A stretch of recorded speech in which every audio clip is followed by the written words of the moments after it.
So, ang Filipino culture ay basically kung ano ang ginagawa ng mga Pilipino. At pag sinasabi nating Pilipino, syempre Pilipino dito sa Pilipinas, that is from Batanes all the way to Tawi-Tawi, and including Filipinos abroad kasi dito nanggaling ang kanilang roots at therefore Pilipino rin ang kanilang culture. Pero syempre, alam natin na iba't ibang ethnic groups sa Pilipinas. Therefore, may diversity rin ng cultures sa Pilipinas. Pero kapag nag-usap siguro tayo ng Filipino culture, titignan natin ano yung pan-Philippine, ano yung common sa mga Pilipino sa iba't ibang parte ng Pilipinas. Pwedeng merong exception to the rule, pero kung ano yung pinaka-common, hindi necessarily na lahat ginagawa yon, pwedeng yun ang i-consider nating Filipino. So ang isang agad-agad na pumasok sa akin isipan, ang basic unit kasi ng Philippine society ay ang family. So ang mga Filipinos, binavalue nila ang kanilang pamilya. Napakahalaga sa kanila ng pamilya. At ang unang-unang learning nila kung ano ang ating lipunan ay sa pamagitan ng pamilya. So kung anong interaction ang dinanas nila sa pamilya, ganito rin ang ginagawa nila sa labas sa later life nila. So, yun, family-oriented. So, may pros and cons yun. Ano? Ang pro, syempre, ay binavalue natin ang ating mga magulang, nire-respect natin ang ating elders, yung mga mas matandang kapatid, ginagalang din natin. Tapos, kahit na ang mga kamag-anak natin nag-asawa na, may kanya ng pamilya, binavalue pa rin natin ang relationship na yun, na meron tayong mga family reunions. Siyempre, ang con dito, yung iba ay tinatrato na isang family business ang hindi naman dapat na pang-pamilyang usapin, tulad ng pag nag-uusap na tayo ng pamamahala sa gobyerno, dapat ay beyond the family yan. Pero alam natin, may mga political dynasties tayo. So, yun yung negative na aspeto rito. Pangalawa na characteristic ng Philippine culture ay ang napakalakas ng ating spirituality. Hindi ko ginagamit yung term na religiosity kasi kadalasan formal religious affiliation ang naiisip pag religiosity. Pero pag yung spirituality, yung relasyon natin sa sa supernatural, maaring yun ay Diyos, maaring yun ay mga espiritu, maaring yun ay environmental spirits o anito. Halos lahat ng mga Pilipino na napaka-rare ng makakatagpo tayo ng mga atheists in Philippine society. At kahit pa man atheist sila, hindi nila ma-deny din yung malakas na spirituality, yung pagrespeto halimbawa sa kalikasan, na nag-uugat do sa ganitong spiritual nature ng mga Filipino. So, again, naandyan yung pagiging may positibo rin ito at negatibo.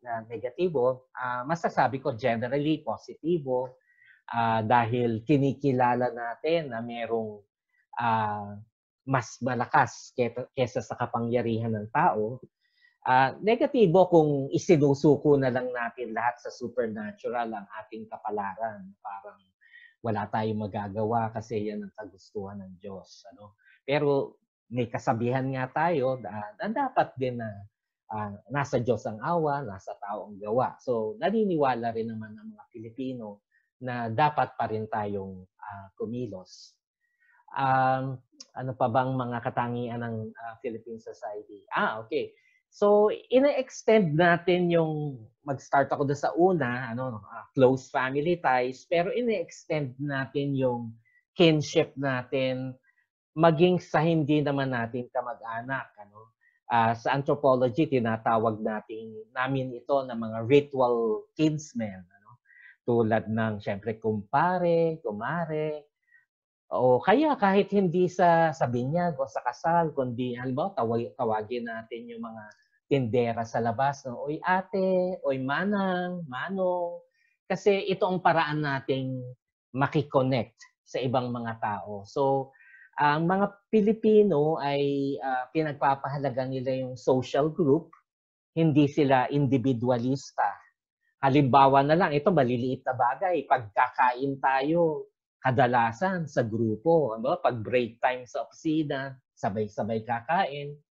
Pag merong kumakain na nagsasarili, itatanong, uy, may problema ba yun? Bakit siya nagsasarili? Parang tayo, naando sa larangan na mas collectivist tayo. No? Gusto natin ang mga aktibidad, sama-sama natin ginagawa. Sa Filipino behavior ay generally mas masayahin ang mga Pilipino, ano? Siyempre, ano rin tayo, medyo masyadong emotional din, pero kadalasan ang panglaban natin maging sa problema ay ngumiti lamang. Makakakita ka dyan ng nasalanta na sa bagyo, lumulusong na sa baha, pero nakangiti pa rin. Siyempre, maaring may sakit sa loob, pero yung outward appearance. At kasi isang adaptive mechanism yun, ano, para ma-overcome ang mga problema, ay ngitian lamang ito.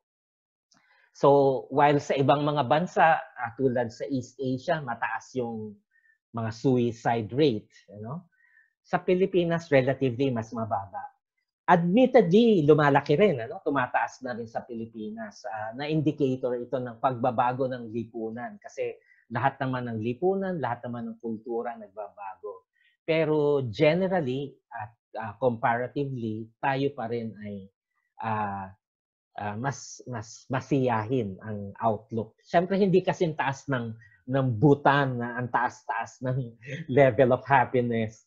Hindi tayo pa sa ganung antas dahil napakaraming problema sa Pilipinas. Pero ang trato pa rin natin sa ating problema ay niningitian natin habang nilulutas din natin ang ating mga problema.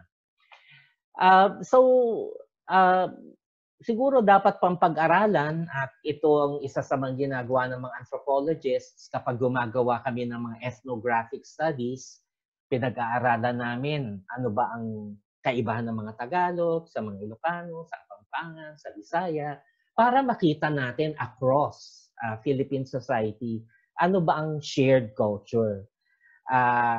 So hindi pa natin fully alam lahat kasi maraming grupo hindi pa napapag-aralan. Ano? Tulad nga ng mga deaf Filipinos, sa publiko hindi nila alam ano ba ang kultura ng mga kapatid nating deaf. So dapat itong pag-aralan at pag naniniwala tayo na Pilipino tayo lahat, so dapat i-consider natin na lahat. More inclusivistic ang ating approach. Ang mga Pilipino rin nga pala mahilig sa mga simbolo na napaka-powerful ng mga symbols in Philippine society. So, maaring simbolo yan ng crucifix para sa mga Katoliko, maaring simbolo yan tulad ng Barong Tagalog para sa pagpapahalaga sa ating kultura at ating pamana. At kadalasan ang mga symbols ay subtle messages at mas pumapasok sa ating isip kaysa doon sa mga isinasalaksak sa atin na ay ganito tayo. Ano? Ngayon, kapag namimili tayo ng mga simbolo, kasi meron tayong tinatawag na mga national symbols. Yung ilan dito, legislated, tulad ng watawat natin, pambansang awit, sampagita, pambansang buklaklak. Yung iba ay ano lang, minana lamang natin mula pa sa DepEd, ano, kasi nire-require mga students magdala ng mga poster na ano ang mga pambansang dahon, pambansang bahay. Alam natin hindi mga legislated yon. Pero tatatandaan natin yon dahil napag-aralan natin. Ngayon ang masasabi ko dito sa mga pambansang simbolo, dapat maingat tayo sa pagpili ng simbolo. Na hindi tayo pipili ng mga simbolo na may etsepwera ang iba. Ano? So, dapat tignan natin na walang ma-offend sa mga simbolong pinipili natin. Halimbawa, kung pipili tayo ng pambansang pagkain, ang daming kandidato kasi wala pa naman tayong pambansang pagkain. No? Sabi ng iba, sinigang kasi yan ang paborito ni Jose Rizal. No? Siya, sinigang na ayungin. Sabi naman ng iba, adobo kasi yan ang madalas iluto. Pati nga mga Pilipino abroad, yan ang dala-dala nilang lutuin. Ano? May nagsasabing lechon kasi pag mga piyesta, handaan, naglilitsyon tayo. So maraming kandidato, we can go on and on. Pero pag sinasabi natin wag tayo pumili ng mga nakaka-offend, siguro tanggalin na natin ang lechong baboy. Kasi meron tayong mga kapatid na mga Muslim na hindi gugustuhin yon bilang simbolo ng mga Pilipino at sasabihin nila, teka, kami ba hindi Pilipino? So, ganito ang ating pagpoproseso kapag pumipili tayo ng ano ang Pilipino, ano ang hindi Pilipino. So, yung mga stereotyping, hindi dapat na gano'n, ano? Kasi nakikita ko sa ilang mga modules, halimbawa, ito, nakita ko mismo, may pananamit. Sinong nagsusuot niyan? Ang nanay ba o ang tatay? Hirap na hirap yung pamangkin kong sagutin kasi nakikita naman yung nanay niya, nagpapantalon din. So yung mga ganito ay, nako, nakaraan na yan, itapon na natin yan. At kung naging simbolo man natin yan sa nakaraan, hindi na siya napapanahon na simbolo sa kasalukuyan. So saying that, ang Philippine culture ay minana natin, pero patuloy itong nag-i-evolve at dapat conscious tayo sa pag-evolve nito. Ano? Nag-i-intervene tayo kung aling parte ng pamana natin ang dapat na nating itapon tulad ng mga harmful na practices, alin yung mga dapat nating ipagpatuloy. Unfortunately kasi wala tayong national consensus tungkol sa mga bagay na ito. At hindi ako naniniwala na by simple legislation na dapat ganito ang Pilipino, dapat ganyan ang Pilipino. Kundi nakabatay sa aktwal na ginagawa ng mga Pilipino at pag-aaral sa ano yung katanggap-tanggap at hindi katanggap-tanggap. Tapos, meron din tayo siyempre national goals na sa ganun ang direksyon ng ating kultura. Hindi yung parang tangay-tangay lang tayo ng kung anong uso, kung ano ang teknolohiya. Kasi pwede namang mag-modernize ang mga lipunan tulad ng Japan. Very technologically advanced. Pero pagdating sa value system, napaka-traditional. So, pwede pa rin niyang ipagsabay. Siyempre, ang sinasabi ko nga, yung mga harmful practices, halimbawa, ilang pamahiin na, hindi lahat ng pamahiin, ano? Ilang pamahiin na halimbawa sabi, pag mabaho ang paa, ihian mo yan. So, alam natin, paano kung may sugat yung paa? So, harmful yon, ano? So, hindi natin yun na dapat pang ipapropagate. Yung iba naman na naging parte na ng ating mga paniniwala ng ninuno natin. So, parte pa rin ng ating alaala, pero siyempre sa makabagong konteksto na. Ano? Halimbawa, yung mga paniniwala nga sa aswang na madalas tinatalakay, siyempre, kasi nung unang panahon, pinapaniwalaan niya ng ating mga ninuno at meron din silang layunin dito dahil ang aswang, tinatarget niya yung mga buntis. So parang napapaalala mo sa mga buntis na mag-ingat ka, huwag kang lalabas sa gabi. Kasi siyempre ang paliwanag, baka habulin ng aswang. Pero ang tunay na epekto nun, huwag siyang madulas, at mag-ingat siya. Siyempre, sa ngayon, hindi na natin niya ipapalaganap bilang panakot, kundi ay ganito pala ang konteksto ng paniniwala ng ating mga sinaunang Pilipino. So nagiging inspirasyon na natin siya sa ating literature, pero hindi na bilang panakot. So yun yung mga ilang masasabi ko tungkol sa kulturang Pilipino.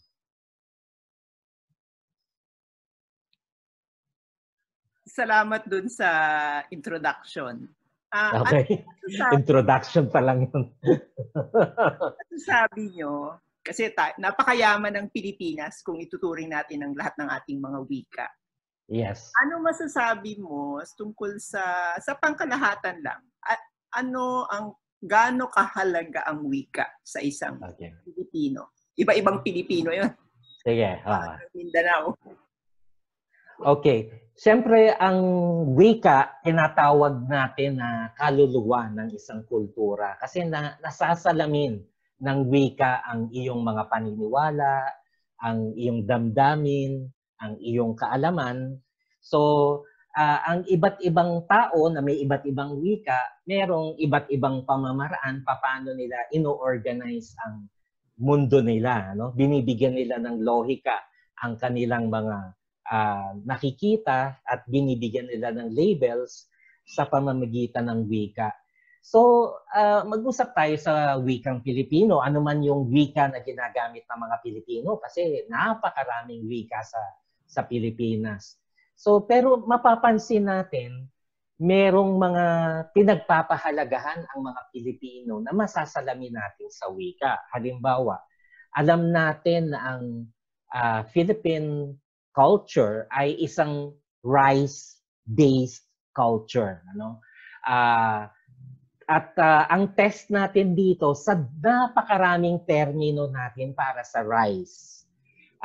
Sa anthropology, tinatawag ni Franz Boas ito na concept ng cultural emphasis. Na kapag napakaraming mga termino para sa isang bagay, ibig sabihin napakahalaga noon sa particular na kultura. So unlike sa English, na iisa lang yung termino, rice, lalagyan lang nila ng, ng adjectives, fried rice, cooked rice, steamed rice, Java rice, etc. Tayo, nagbabago ang ating mga katawagan ayon sa anong klase ng rice ang tinutukoy. So piliin ko wikang Tagalog kasi yun din ang aking mother tongue.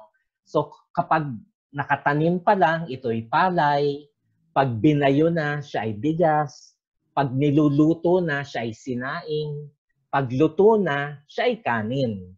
Kapag lumamig, siya ay bahaw. Pag niluto uli, siya ay sinangag. Pag nasunog, siya ay tutong. So, hindi mo napapaglito-lito yun. Ano? Hindi mo sasabihin, o kain na tayo ng bigas. Ano? Actually, kahit nga yung word na kanin at saka kainin, ano?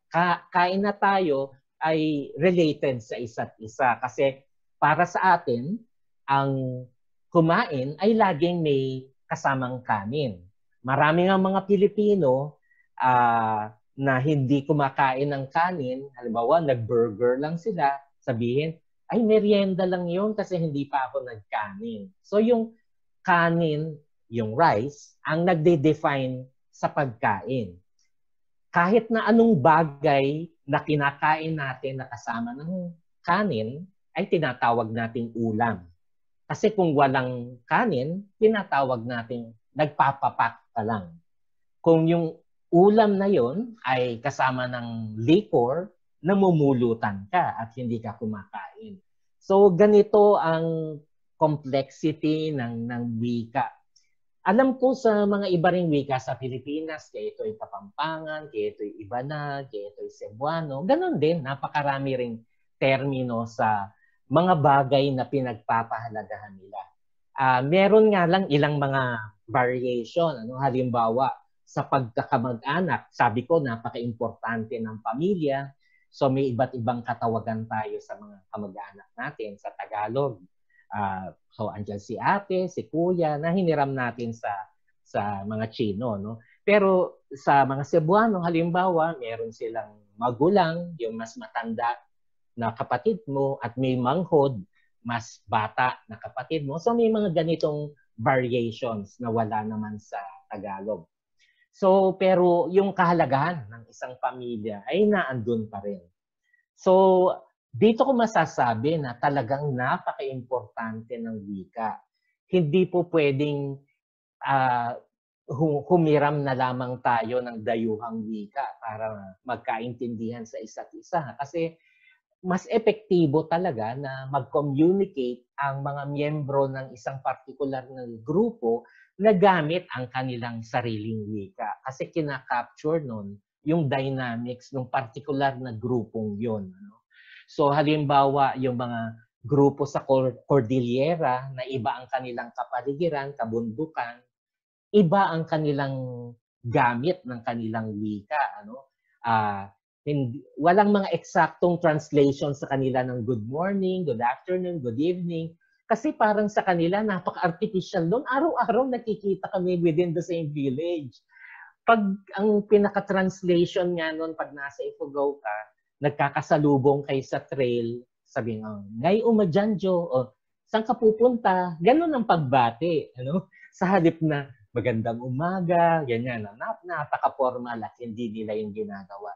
So, hindi natin yung malalaman sa iba't ibang kultura. Dapat mismo alamin natin doon sa particular na kulturang ating pinag-aaralan, ano ba ang kanilang mga pamamaraan ng pagbati? Ano ba ang kanilang mga pamamaraan para express ang kanilang kalungkutan? Ano ba ang mga pamamaraan nila na express ang kanilang solidarity sa isa't isa?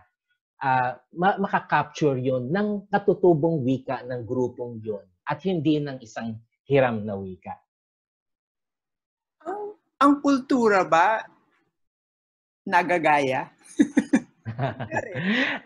Nangyayari. Pwede ba manggaya? Okay. Nangyayari naman na nanghihiram tayo ng mga elemento ng kultura ng iba, no? Tinatawag tong cultural borrowing, no? Sa katunayan, isa pa yan sa katangian ng kulturang Pilipino. Marami tayong hinihiram mula sa labas. Pero hindi natin hinihiram ng buong-buo yung kultura. Ilang mga aspeto lamang. Halimbawa, hiniram nga natin ng maraming pagkain Chino tulad ng siomai, siopaw, pansit. Hindi naman natin hiniram ang pag-chopsticks. Yung sa pangkabuuan, ano? Kasi paano mo chopsticks ang sinigang? Okay? O kaya, kasi ang kanin sa China, sa Japan, sa Vietnam, sa Korea ay sticky rice, kaya kaya nilang i-chopsticks. Sa atin, ang sticky rice ay para sa kakanin. At ang kanin na kinakain natin, mas bilang kombinasyon ng ulam, ay mas buhaghag na kanin. So, hihiram tayo ng elemento mula sa labas, pero aakuin na natin bilang sa atin. Ano? At therefore, hindi na recognizable talaga na dayuhang kultura yan. Kasi ang termino namin dito ay syncretism. Pagsasalubong na ng dalawa o mahigit pang kultura. Merong mga katutubong elemento, merong hiniram, tapos nagsasama na. So parang siya yung pagkaing halo-halo, ano, na iba-ibang ingredient, pero nag-create ka ng isang bagong pagkain. So, ako naniniwala na ang hinihiram natin, yung bagay na magagamit natin. At yung bagay na hindi naman natin magagamit o hindi compatible sa ating kultura, kasi yung ating kultura, katutubong kultura natin, yun yung core. So, yung hindi compatible doon, pwedeng hiramin pero uso-uso lang kasi. Pero eventually, bibitawan din natin yun. Ano? Ganun ang kulturang Pilipino. Imposible ang humiram ng buong-buo. Wala akong alam na ganun. Nabanggit ko bakit madalas tayong humiram. Again, may kinalaman sa wika. Of course, ito ay spoken language. Hindi ko pa alam sa mga visual languages. Pero ang isang katangian kasi ng spoken languages sa Pilipinas, napaka-complex ng sistema ng affixation. Yung meron tayong prefix, infix, at suffix. Na pag hiniram tayong isang salita mula sa dayuhang salita, minamanipulate natin. Halimbawa, hiniram natin salitang English na text. Magiging tinext, ite-text, makikitext, etc. binago na natin. Kaya sabi ng iba, ba't hindi kayo mag-imbento ng bagong termino? Kasi kaya nating imanipula yung mga foreign words, ano? Computer, kinomputer, ano? Na hindi ganun kasi sa ibang wika. Halimbawa, ang Ingles, hindi nila kayang gamitin ang nouns as verbs. So, halimbawa, broom, but you don't broom the floor. You sweep the floor. Pero tayo, walisin mo. So, kaya natin ang nouns ay gawin nating mga verbs. So, dahil dito, napakadaling humiram. Pero, hindi ko naman sasabihin na kapag hiniram mo yon, naku, naging dayuhang kultura ka na. Ano? Hindi, kasi ginamit natin para sa ating sariling kapakanan. At sa katunayan, sa isang outsider nga, hindi na recognizable na kanila yon. Sabihin nila, hindi naman ganyan sa amin. Halimbawa, meron akong estudyante na Chinoy, ano? Siya ang pinadala ng pamilya sa isang family reunion sa South China. Excited na excited siya kasi sabi niya, ako first time ko dito, ganyan. Ang ideya niya, masarap ang pagkain Chino. Pagdating niya doon, sabi niya, Sir, di ako nasarapan. Masarap ang pagkain Chino sa Pilipinas. Pero doon, masyadong oily, ganyan. Ano? So makikita natin, akala natin galing doon, hindi pala. So ganun din ang mga ibang wika, pati kultura, hihiramin natin, pero binabago natin yung konteksto. So ito ang ganitong ka-dynamic ang isang kultura. Interesting na karamihan dun sa sinabi nyo at ipinaliwanag ay mula sa perspektibo ng pagpapahalaga sa kultura. Mm-hmm. Pero itong huli niyong sinabi, first time I think, dun sa ilang minutes tayong nag-uusap, na nagbanggit kayo mismo tungkol dun sa struktura ng wika. Paano binabalanse o mas mabigat ba o kuminsan mas mabigat yung pagpapahalaga, yung social role ng wika hambing doon sa kanyang mismong struktura at kung ano yung papel nito sa kultura, sa identity ng mga Pilipino. Alin ang may mas matimbang ba?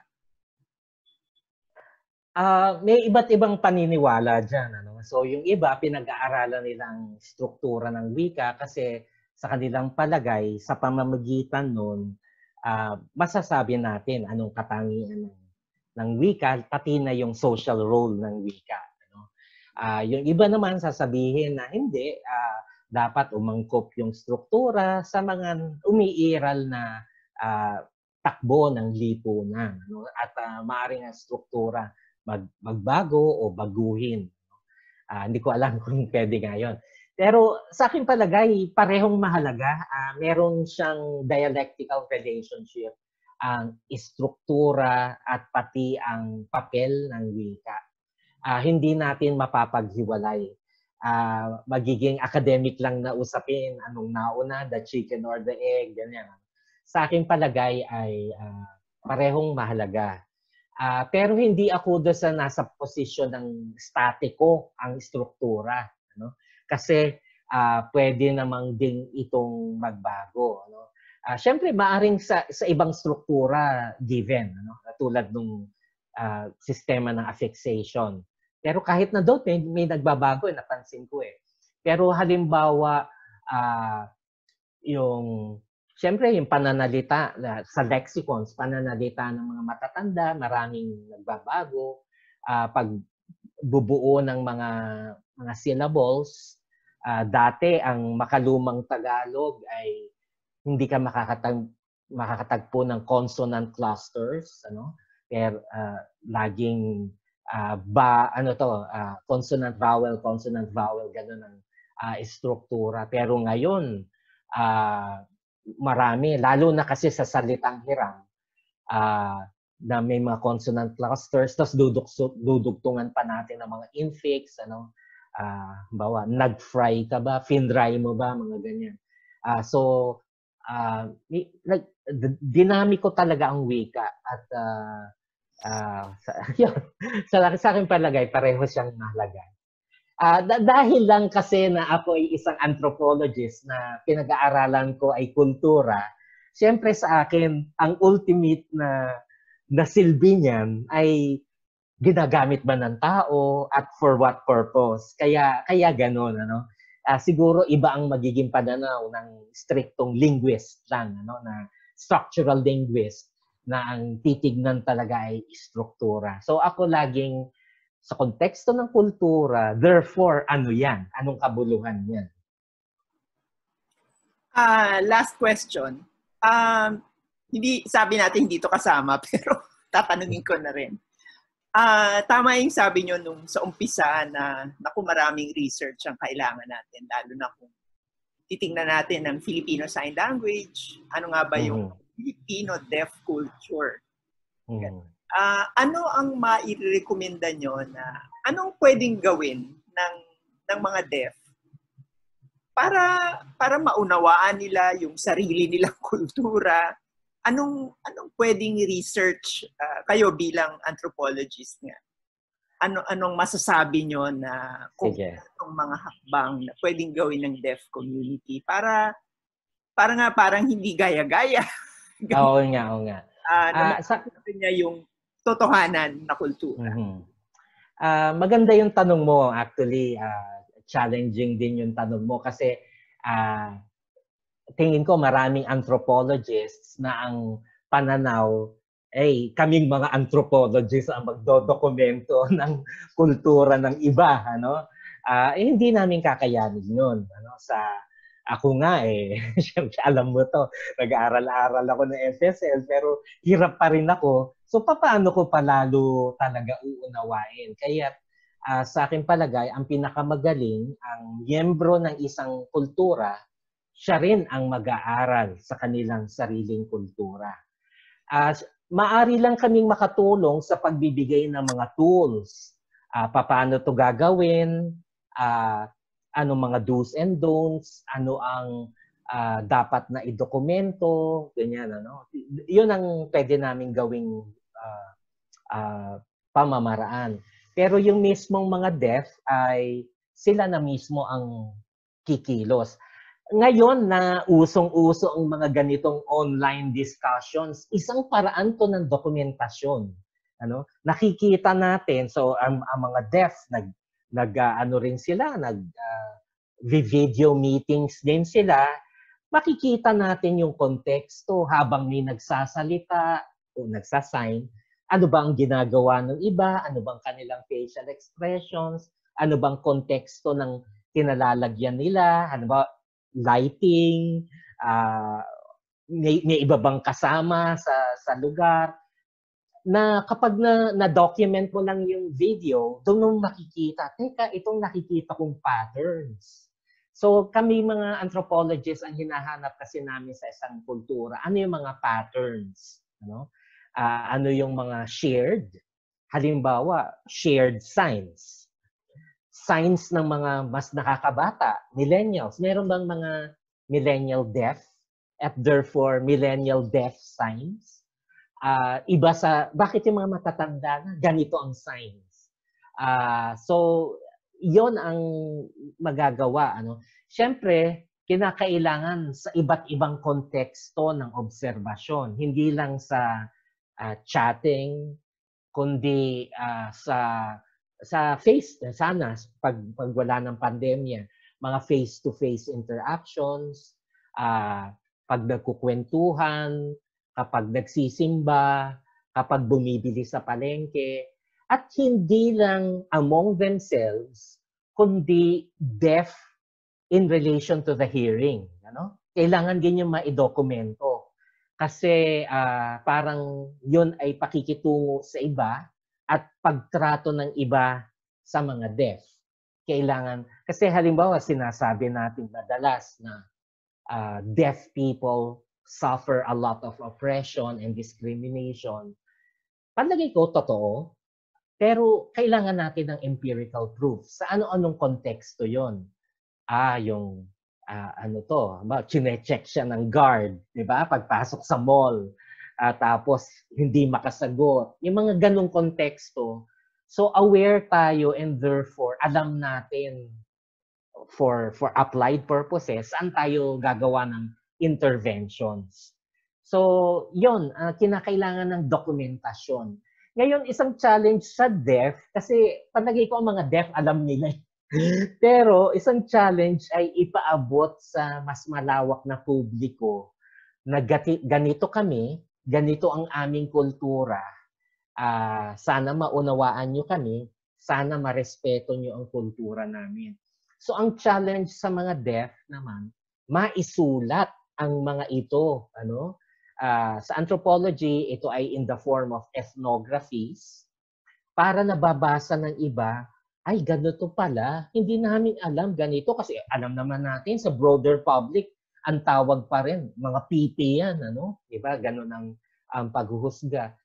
So, ay hindi pala, kaya pala nilang magsalita, Kaya lang hindi nila naririnig. So, pag naaabot ng wider public, kasi yun ang purposes ng ethnographies maipaabot sa bigger public ang description ng isang particular na kultura.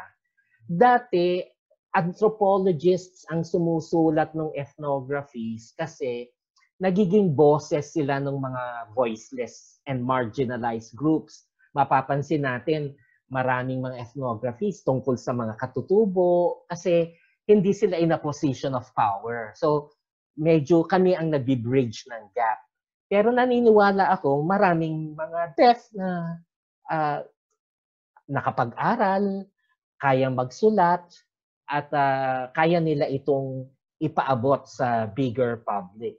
O kaya, syempre, the best, nanggaling sa inisyatibo ng mga deaf, pero sinuportahan ng mga hearing persons, mga deaf advocates, para kasi sila naman ang pamilyar sa mga stereotyping ng kabila. So silang nakakapagsabi, naku, baka ganito ang maging misinterpretation dyan. Kailangan nating ilinaw ang konteksto. Kasi ang mahirap sa self-ethnographies, yung nagde-describe ka ng sarili mong kultura, maraming bagay tinitake mo for granted. Kasi sabi mo, di ba napaka-ordinaryo naman, no? Bakit ko yung isusulat? Hindi natin alam na sa ibang tao, wala palang kabuwang-muwang na ganun ang Kaya naging tradition talaga ng mga anthropologists kasi parang study of the other. Mas madali kasi mag-aral ng other kasi kaya mong masabi, uy, ba't ganun sila? Ba't ganun sila? Pero ako halimbawa, nagsasalita ako sa labas ng bansa, may mga mababanggit ako, sabi nila, uy, ba't hindi mo sinulat yan? Sabi ko, ha? Bakit? Ano ba yun? Special ba yun? Kasi sa iba pala, kakaiba na yun. At doon lang nila nako-connect at doon lang nila naunawaan.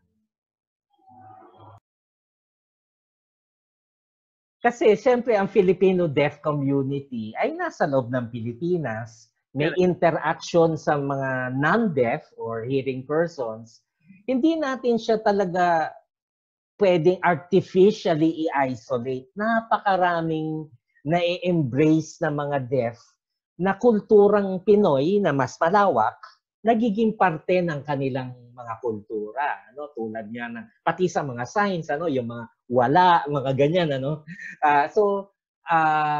Yun ay kakaiba at mahirap sabihin na hindi iniram namin yan sa ASL.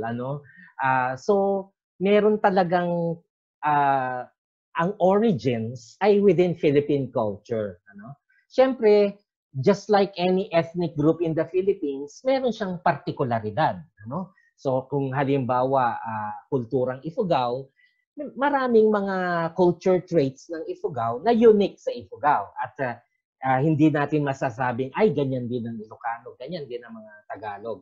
So, totoo naman yon. Pero merong mga tumatagos anumang kultura. Kasi hindi natin makakaligtaan. Meron tayo, nasa loob tayo ng iisang estado, mass media natin, TV, mga pelikula, pati na social media, pare-pareho ang ating exposure. Kung may nag-viral, viral yan hindi lang sa hearing, viral din yan sa deaf, ano. Pero siyempre mas gugustuhin nila na kung nagmula sa hearing, merong subtitles, ano, para maintindihan din yung konteksto. So, yun, hindi pwedeng artificially ihiwalay ang kulturang deaf. Actually, yung isa pang naisip ko to in the future, siguro research, kasi lalo pa ngayon, ewan ko na nabalitaan mo, merong gagawin na may pinopost na, well, nabanggit sa task force, yung project natin sa CHED on FSL as mother tongue. Ngayon, ang gusto namin, isa sa mga naisip na yung gagawin na mother tongue na materials in FSL, nakasituate siya doon sa lugar. So, halimbawa, kung Bicol yun, syempre meron ding mother tongue na Bicol, meron din silang mother tongue material. Spoken language, So, meron din silang mga traditions, meron silang folklore, meron silang sarili ng literature. So, gusto natin yung literature din ng mga Bicolano na deaf, hindi dapat nakabukod dito sa mother tongue. So, parang nakakonekta rin na ganun. So, merong iba-ibang dimensions ngayon. Ang sa akin, interesting kasi, parang halimbawa, kahit sa Cordillera, no, napakayaman ng wika at kultura. Maraming mga deaf na, in fact, well-organized sila. Baka alam mo yun. Kunyari sa La Trinidad, sa Benguet, ganun. Makita kung meron bang mas nangingibabaw na elemento ng kultura. Yun bang tinatawag na deaf experience? Kasi ang mas naging exposure ng mga deaf, halimbawa sa Cordillera, yung mga deaf na baka nasa ibang bahagi ng Pilipinas. Okay. Masyado yung mga deaf na nasa Cordillera. Although meron din, pero mas konti lang sila. So, mas malaking exposure niya. So, ibig sabihin ba nun, mas mangingibabaw ngayon? Aling dimension of culture? So, sa akin parang napaka-interesting na topic. Yes. Yan ang dapat pag-aralan pa. Hindi ko yan masasagot sa ngayon. Pero, eto, just between the two of us. Hindi. Anong masasabi mo? Kasi nga, pinag-uusapan namin nila Perpito. Last few minutes. Yung the whole resistance, even kunyari sa DepEd, this whole resistance to the thought of FSL na kahit na sinabi na namin na yung pagsenyas nyo kasi hindi naman actually ASL yan eh. Pero they will still insist na hindi, ang gusto kasi namin ASL. Saan nang gagaling yan? Yung yung binanggit mo kanina yung colonial mentality na siguro hindi rin nila i-admit na yon ay colonial mentality. Kasi makikita natin ang similar pattern eh. Kasi kahit sa spoken languages, parang napaka-artificial lang o napaka-lip service, napaka-superficial lang yung pagkilala pa rin sa mother tongue. Kasi sabihin, okay, pwedeng gamitin ang mother tongue pero sa ganitong mga grado lamang. Oy, naku, pagdating sa science and math and technology, hindi, English na yan. So parang, meron palang wikang mas superior, mas scientific. Ito, hindi kaya nito ang science. So may ganong loaded na kaagad na perception. So ganon din siguro sa pagtingin sa FSL na teka, ano yan? Parang budding language pa lang yan. Hindi tulad ng pananaw nila. Pananaw nila, ASL defined na yan. Kasi marami na yung mga produkto na mga napag-graduate sa kolehiyo, ganyan. Na yun ang dapat basagin, yung mga ganong myth. Yun yung kalaban natin na mga nagpo-propagate ng ganitong mga myth. Okay. Sige, mahaba na to. Salamat Alam ko, busy ka eh. Pero... Welcome. Hindi, gusto ko rin to kasi Kaya syempre parang nabuksan na yung ano.